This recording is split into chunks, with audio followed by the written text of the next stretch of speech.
Okay, first off, there's a camera in the back of the room. It's a camera. Okay, right? We're in high school, we've seen one of those before. It was supposed to follow me, but I didn't charge it, so it's not going to work like that. Alright, what you guys did, yesterday you guys took a look at some information on the rape of Nanking. The rape of Nanking, the document that you looked at is a primary type document. Anyone tell me first off what a primary document is? Just.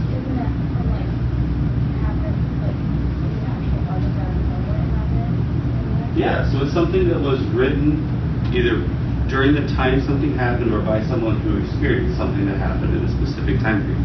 Now when we look at and when we read primary documents, we need to look at them in a little bit different way. So what we're going to do today is go through how we would look at them. So what I would like you to do on Google Classroom, some of you noticed I shared an assignment with you just last night. Go ahead and open that assignment up. We're going to go through that assignment today. We are going to do, I'm going to do the first one for you. We're going to do the second one together, and then the third and the fourth primary document you're going to do on your own. So go ahead and get that document up. Once you have found that on Google Classroom and you're looking up at me, I'll know that we have it and we're ready to move on. It's below all my stuff that I just posted a little bit ago. There you go.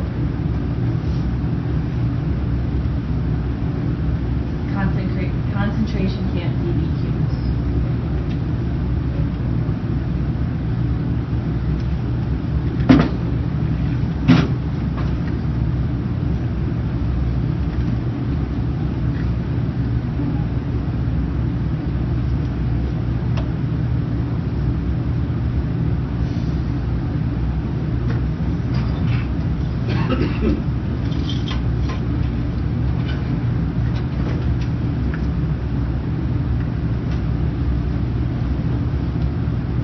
Does everybody have it pulled up?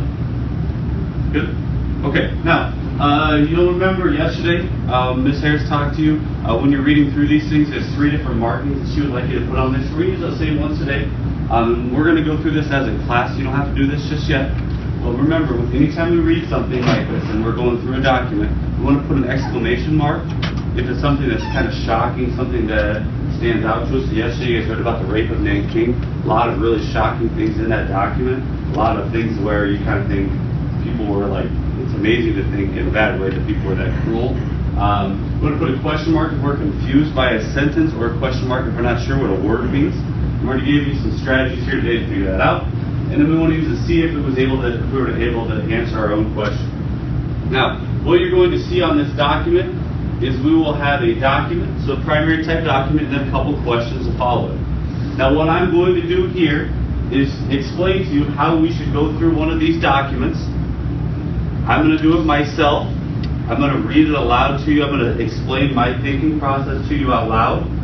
And then we will do one as a class, and as I said earlier, we will then have some time independently to do 2 more on our own. Okay? So Cody, how are we going to do the first one? Perfect. Paula, how are we going to do the second one? The second one. And Michelle, how are we going to do the third and fourth ones? Boom, we're ready to go. Hopefully my voice stays with me for this whole time period. Okay, so the first thing, when I look at this document, the document is from right here to right here. The very first thing that I would suggest doing, and I would do with any primary document, is that I would look at the top and I would look at the very bottom. The reason for that, a lot of times the top and the very bottom will contain context clues that can help us understand what's going on in the document itself. So, document 1 says, message from SS Gruppenführer Heydrich to all state police main offices and field offices November 10, 1938. Okay? Is there anything, the thing that I would question, if I were you, probably is that SS in there, right? SS, anyone know what that means, SS? Perfect, right? That's kind of confusing. SS means, it's like their secret police, right? The German secret police were called the SS. They were the people that carried out some of the most evil and violent and awful things that the Germans did during the war. So that's what it means. So this is a message from an SS, or the secret police officer, with an awesome name, right? Gruppenführer. Right? You got to round your U's on those umlauts. Okay? So we know it's a message from the German secret police to all police offices. Okay, down here it says Nazi conspiracy and aggression. We know this is coming from Washington, a U.S. government document is where this is coming from. So this was housed as a document in the U.S. government. It was written from a German official. And the next thing that I would do as I go through and try and figure out what this document says, I would read the whole thing. Okay? And as I read the whole thing, I'm going to make those marks that we talked about up here, the exclamation mark, the question mark, or the see if I figured something out. So, I'm going to start here. Regards, measures against Jews. Letter A, only such measures may be taken which do not jeopardize German life or property. So maybe I don't know what jeopardize means, and I would just put a question mark right here and pretend that you can, oh, it did show up, nice. All right, so I've got a question mark there. I'm not entirely sure what that means. Burning of synagogues only if there's no danger of fires to the neighborhoods. Letter B, business establishments and homes of Jews may be destroyed but not looted. The police have been instructed to supervise the execution of these directives and to arrest looters. Maybe I don't know what looting/looters means, so I put a little question mark there. C, in business streets, special care to be taken that non-Jewish establishments will be safeguarded at all costs against damage.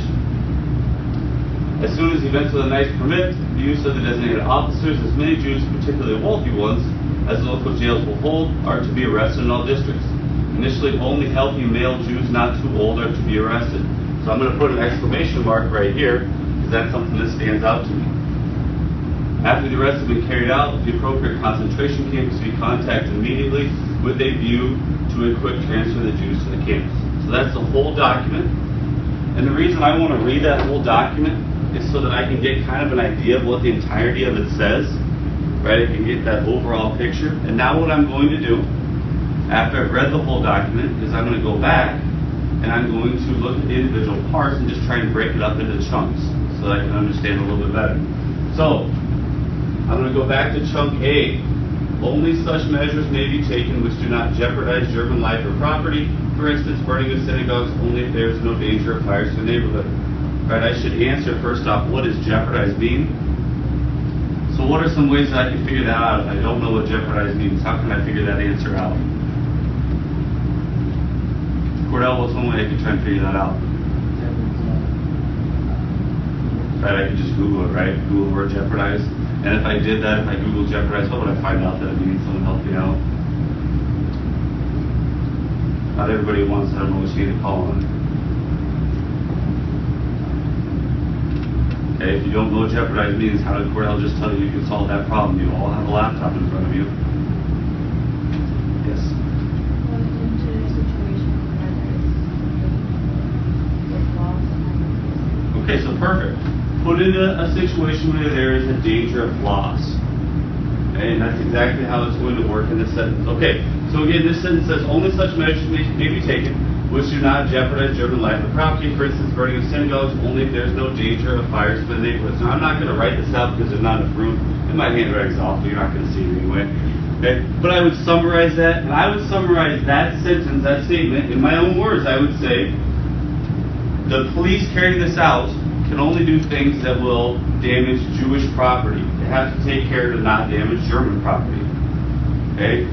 So the Germans themselves should not have any damage done to them, only the Jews. Letter B, business establishments and homes of Jews may be destroyed but not looted. The police have been instructed to supervise the execution of these directives and to arrest looters. What does looting mean?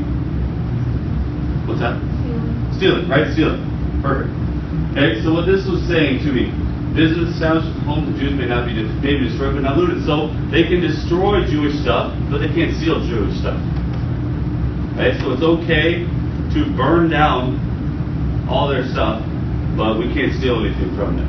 I don't know why, but that's what they're saying. Okay, letter C, in business streets, special care is taken that non-Jewish establishments will be safeguarded at all costs against damage. Okay, again, same thing that they've been saying in letter A and B. Whatever we're doing to the Jews to harm them, we will not harm German property. Okay, so if we were to summarize ABC as a whole, basically, all holds barred, or no holds barred, do whatever you want to Jewish property, but we have to be careful not to damage anything that's German. Okay, this next, last paragraph here is the last thing we're going to do. So as soon as the events of this night permit the use of the designated officers, many Jews, particularly wealthy ones. Long story short, what this one is saying is, they want to, as soon as they can, after this night, arrest all Jews. But I put an exclamation by this part where it says, initially only healthy male Jews not too old are to be arrested. That stands out to me. Why do you think they're only arresting healthy male Jews first? Why are those the first people they want to arrest? Any ideas? So they won't fight back. Follow what we're going to say? Same thing, right? Who are the group of people most likely to fight back, to protest, to do something about this? Healthy, adult male Jews are the ones who are most likely to. Right? And then they'll figure out everyone else later. And after they've been arrested, eventually they'll be shipped to concentration camps. So now that we have, those marks come with us. Okay. Now that we have answered or gone through it, here's what we need to do. We need to look at the questions with it. So the first question states, regarding A to C, why would is good grammar by me? Why would the writer be so careful in stating what is and what is not to be done? Gosh dang it. I had one job. All right. Anyway, so why is the writer so careful in stating what is and what is not to be done? My answer to that is because they want to protect Germans. Right? The idea of this is to destroy Jewish property while protecting German property. So go ahead and type that in there. For number 1 there.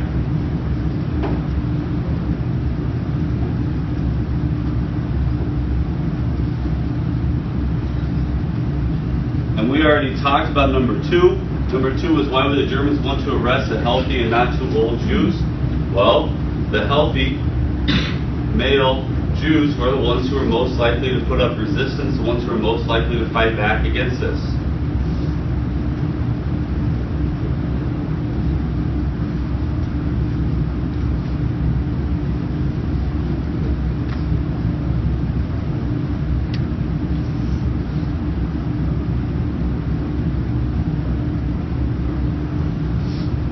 Okay, so now that we have the first one done, I said we were going to do the first one B. How are we going to do the second one again? Together. Okay, so what did I say was the very first thing that we want to do when we read one of these documents? What's that? Read the top, right? So the top says what, Evan? Maximilian Grabner was the head of the Gestapo or secret police at the Auschwitz-Birkenau death camp after the wars, and he tried to explain his actions. Right, perfect. And if we'd even started a little bit higher, where it said a Gestapo officer's justification, would you have probably had a question of what Gestapo meant? Wouldn't that have been something you just said, I'm not sure what that means? And can you see how if we put a question mark there, and we read through what Evan just read to us, would we have answered our question? Because Spencer, what is the Gestapo? It literally says it right there. What Evan just read to us. Ah, the secret police, right? Okay, so we see the Gestapo is the secret police. We probably would have put a question up there. So now we know, right? We've read through it, the top, so we have an idea of who this is coming from. This is coming from a member or leader, excuse me, the head of the Gestapo at the Auschwitz-Birkenau death camp. So we said the first thing we want to do is kind of look at the top, look at the bottom. There's nothing on the bottom to look through. So Cody, what's the next thing we need to do? Read the paragraph, and what are we going to do, Marielle? What are we going to do as we read that paragraph?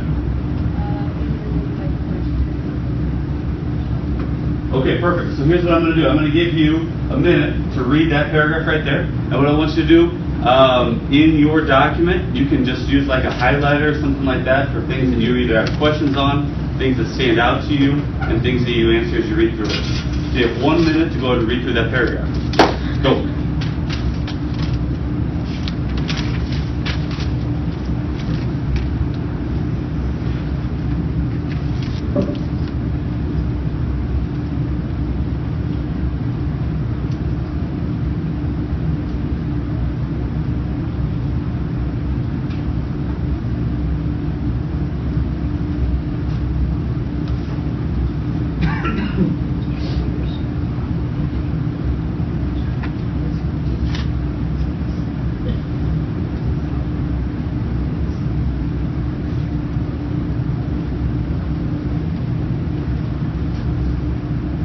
30 seconds and we're going to go through this.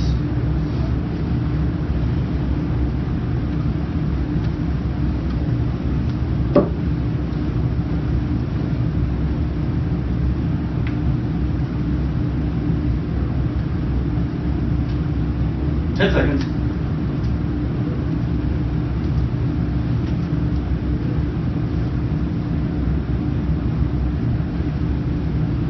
All right, Alicia, what's something that, as you read through it, that you said, I'm not sure about this, or this is something extraordinary? You have something marked on there. Don't forget that. Yes, you do. I saw it. It's the very last sentence.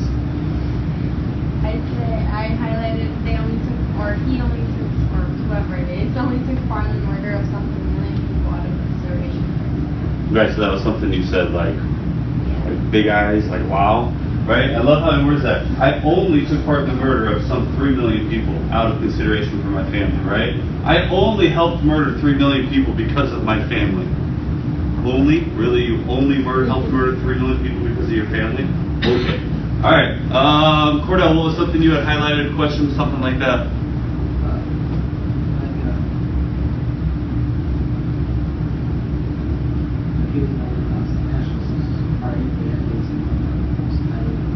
Yeah.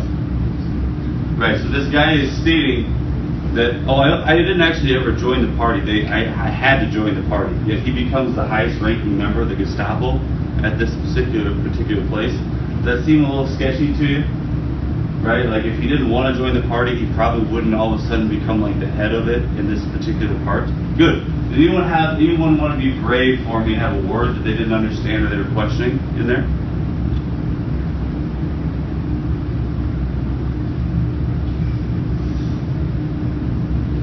No brave souls. All right, I'll give you a word. How about, oh man, that's pretty easy, isn't it? Okay, good. You didn't know anything. Paul, you had another thing you're going to point out though, right? Where it says to kill 3 million people is the greatest crime of all. I found that shocking. Yeah, I would agree with that statement. Okay, so now that we've done that, we've gone through it, we've kind of looked for shocking parts, we looked for words we didn't understand, we had pretty easy words there. What's our next step? What's that? Break it down. Break it down. Okay, so break it down, right? So we'll just break it down, a little dance quick, and then move on. No, I'm just kidding. Okay, so what I would do with a document like this is I would try and find a stopping point, right? Somewhere in the middle, because this isn't super long, but I think we can break it down right here. You see where it says the Nazi Party, and then right after it has I. That's where I would stop it and break it into 2 chunks. Okay, so let's take the first chunk. To kill 3 million people is, in my view, the greatest crime of all. I only took part in this crime because there was nothing I could do to change anything. Blame for this crime lay with the Nazi Party. Okay, so what do we think that means? How can we summarize his words there? Go ahead, I'm going to give you 30 seconds with someone right beside you to summarize those 2 sentences. 3 sentences, sorry.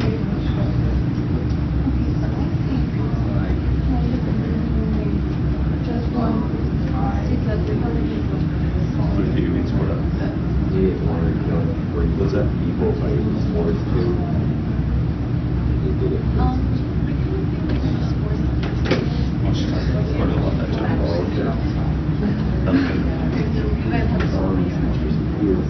What do you think it means? Had to kill 3 million people.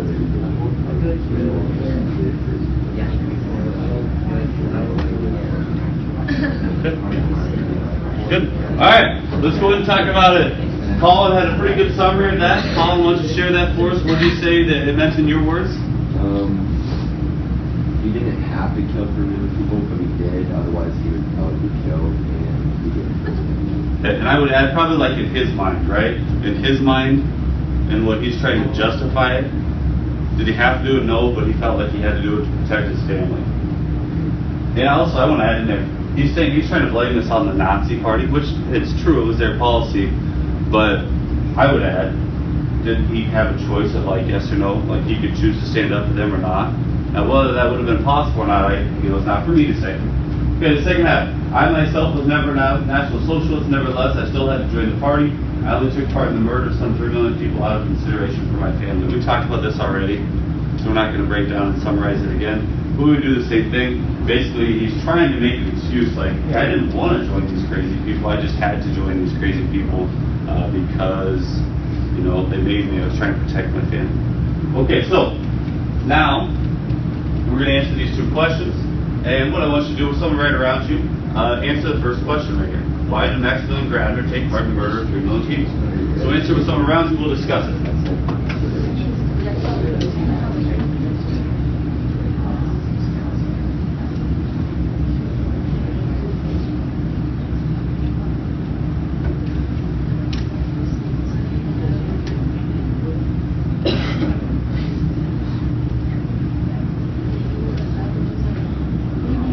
Stay alive.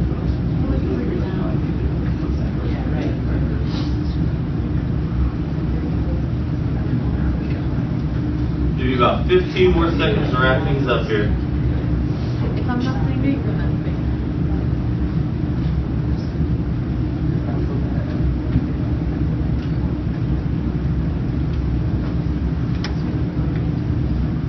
All right, Michaela, help me out. Why did he take part in the murder of 3 million people?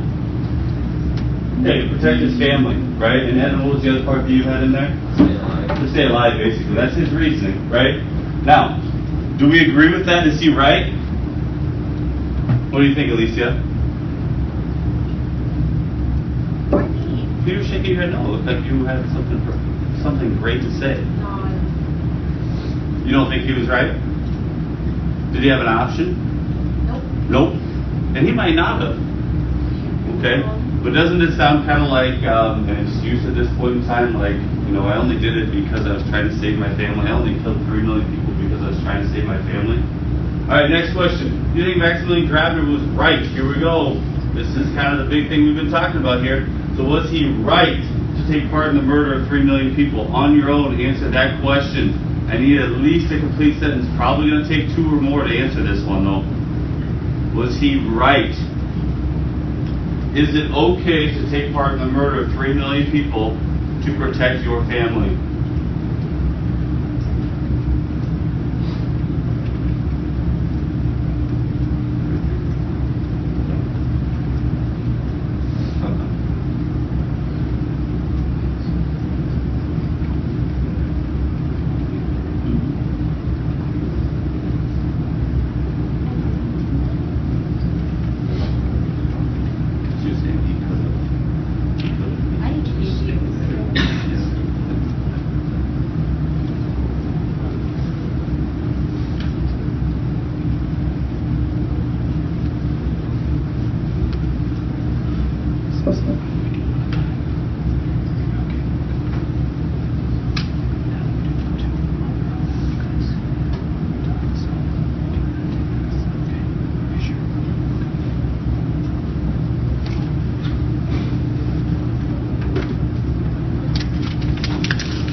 All right, let's talk about some of our answers here. Now, I have not heard from my main man, Colin, all day. So, Colin, I would love to hear from you. What'd you say?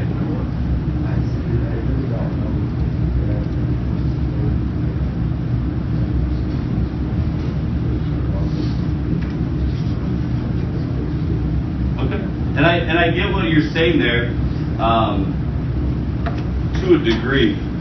Would we agree that maybe 3 million people is an awful lot of people to kill in the name of keeping your family alive? Like somewhere along the lines, doesn't something ring in the back of your head singing, this is wrong, this is wrong, this is wrong, this is wrong, this is wrong, this is really, really wrong? And you did say that at the end of, at some point in time, you kind of have to make a decision.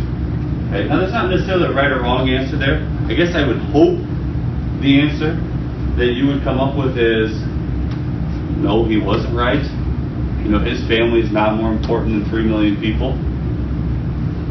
Okay? Now, here's what I want you to do. There's 2 more documents on there. Okay, there's 2 more documents on there. I want you to do those 2 on your own. Plus, before you start working, before you stop listening. Okay, so here's document 3 and 2 questions. Document 4 is a little bit longer, but it's an easy read. And there's a couple questions in document 4. After you do document 3, document 4, I want you to do this final reflection. With the final reflection, I want you to take what you learned through these 4 documents, write 2 paragraphs, 5 sentences per paragraph, and your paragraph should use information from the document to answer this question. What was the reaction to the imprisonment and murder of the Jewish population inside of Germany as well as around the world? Okay, so you're going to use that, you're going to answer that question using those 4 documents. Okay, you're going to use those 4 documents to answer that question. Now, as we get to number 3 here, our first activity, our first part here, doing this on our own. Okay, let's go through the whole process again. Isaac, what's the first thing you're going to do with document 3? I'm gonna read it. Before you read the whole thing? You've all break it. Okay, Alicia, what did you say? Read what? Title. Read the title, right? Read the title, read the bottom of it, and then Isaac, you're going to read the whole thing, right? Yeah. Okay, and as he reads the whole thing, what's he going to be doing? What marks is he going to be making? Question mark, exclamation mark, C's, right? After you've made those marks, you need to go back and figure out what they mean, right? If you don't know those, right, we can look those up. We can ask someone around us. We can ask myself, Ms. Harrison, or Mrs. Johnson back there. And then after we've done that, we're going to break it up into sections, and we're going to look for what they each mean, put it together, answer the questions. Okay? All right, let's go ahead and get to work. Get started.